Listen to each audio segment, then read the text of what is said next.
We're going to move on to Bailey's question next.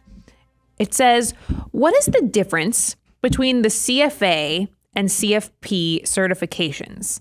He says, for some context, I have my SIE and Series 763, and I have a bachelor's degree in 3 years of financial experience, and I'm considering the CFP program. But he wants some clarification on the difference. And I mean, I'm curious what you think of his situation, too. Okay, because it'd be weird for you to talk about this first. I'll brag on you a little bit. First, I think if you're choosing between those two, and this is not a cut because I'm going to give some huge compliments to it.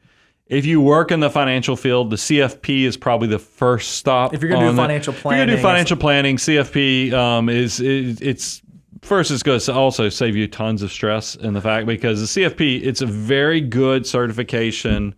And it's, the way we always describe it is it's like a river that is 5 miles wide, but only 12 inches deep. Yep. It's just because you're going to have to learn and cover a lot of stuff, but it shows the consumer that you've actually put in the time. You got the experience, plus you passed the certification test, and you can cover and talk about a lot of topics.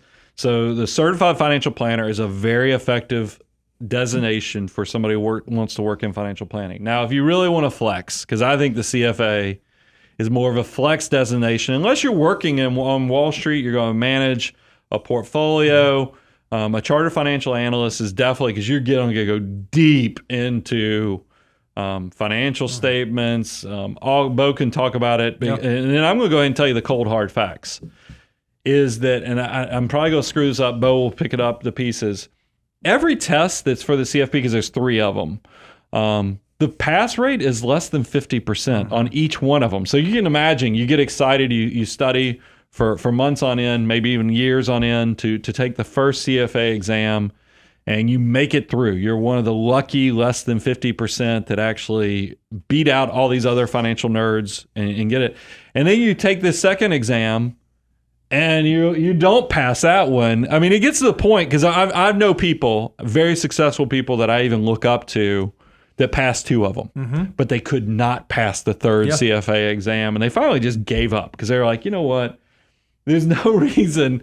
At the level I'm at, it was just one of those things. I was trying to add it to have a strong designation there, but they just gave up. So, Bailey, get the CFA if you want. Get the CFP first, but then do like Bo. And I feel like I tricked Bo into the CFA because I kind of wanted a CFA on staff. So I tricked young Bo into getting the CFA. And I'm glad I did, because this stud of a guy passed all 3 parts on first attempt.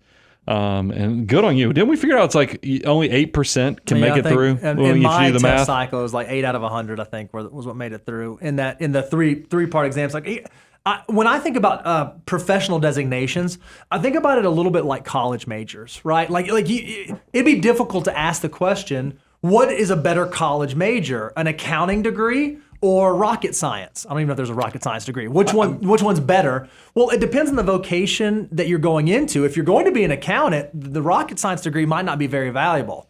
But if you're going to be a rocket scientist, the accounting degree is probably not going to be great for you. So if you're someone who's going to work, in institutional money management, and you have a desire to be a fund manager, you're going to work for an investment company specifically, and you're going to be looking at financial statements, you're going to be an analyst. If you're going to do something in that realm, CFA might be very valuable. Like understanding how estate documents and wills and that sort of thing work might not be super valuable in that vocation. But if you're going to help individuals with their personal finances, and you want to be able to do tax planning and insurance planning and education planning and retirement planning and cash flow management and all these different areas of the financial planning process, CFP is probably going to be a better designation. So in terms of like which one is better, it very much depends on the person and what you want to do for a living, but they're both incredible and they're both really fantastic designations.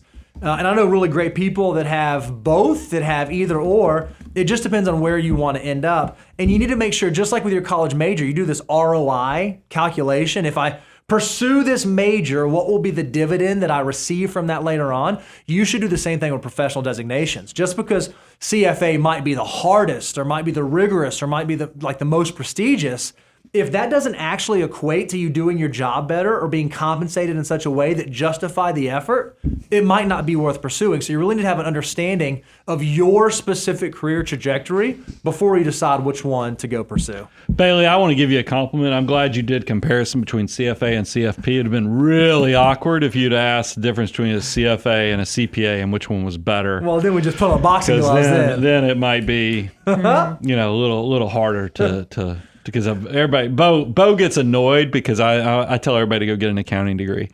Even the rocket science. I didn't even like your rocket science example. I was like, no, I think if you're gonna go work at SpaceX, probably that accounting degree would be a good stop first before you go get the rocket science second. That's amazing.